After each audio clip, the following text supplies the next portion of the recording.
Assalamu alaikum wa rahmatullahi wa barakatuh. I do come from the magical land far, far away across the pond.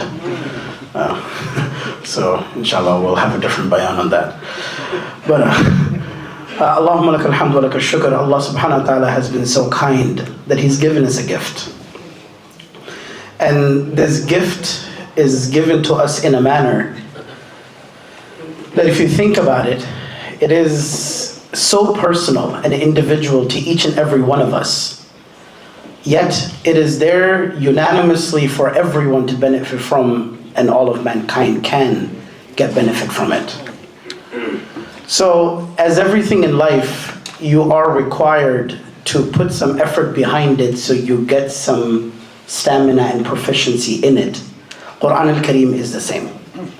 You can't just pick it up one day and expect to read Quran al-Kareem the way it was revealed. It requires practice, it requires effort, it requires some energy to be put behind it. And if you try, then Allah subhanahu wa ta'ala will make it easy for you. Inshallah, bidhnillah, now, soon you will get to hear from our beloved Qari Nazrul Islam. And there are times when there are certain people in this world, when they recite the Quran, you can feel and see as if the Quran was being revealed word after word. Imagine how it would have felt when the Quran was being revealed upon Rasulullah sallallahu alaihi wasallam. Right? Imagine that. Imagine how beautiful it sounds to hear from some of the most beloved reciters of the Quran in this world. But imagine how it would have sounded to hear the Quran being recited in Salah behind Rasulullah sallallahu alaihi wasallam. So with this, now you will assess yourself.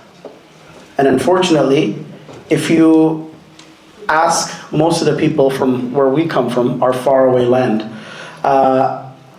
majority of the people running the masajid don't really have any proficiency in the Quran al-Kareem at all, even to basically lead salah. And that should be a basic criteria. And if you could test someone in Surah Fatiha, even if they make a correct mistake, that would be acceptable, but if they know that is the correct mistake to make, right? So in this scenario, the Quran al-Kareem, for some of us, it may not be easy.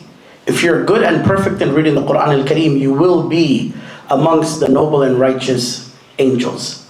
But for those of us that struggle to read the Quran al-Kareem, your struggle doesn't go unnoticed by Allah subhanahu wa ta'ala. At the end of the day, these are the words of our beloved Allah subhanahu wa ta'ala. So you will get double the reward for it. Now, as we have heard the hadith many times, خَيْرُكُمْ مَنْ تَعَلَّمَ الْقُرْآنَ وَعَلَّمَهُ. The best amongst you are those that learn the Quran and teach it to others.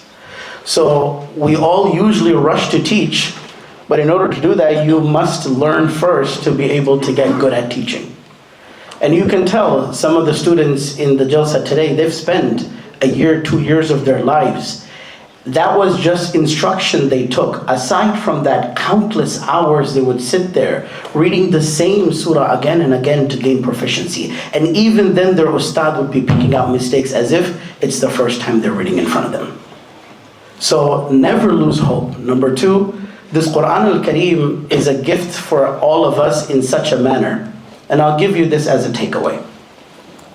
Every single thing the Quran al-Kareem has touched has been blessed and honored by Allah subhanahu wa ta'ala.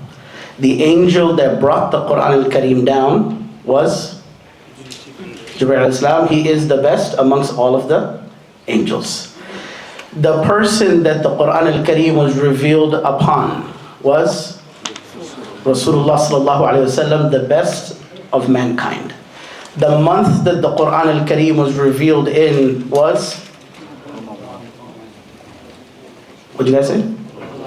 Ramadan, good. That is the best month out of the whole year. And the night that the Quran al-Kareem was revealed in was, that is the best night to exist in the entire year.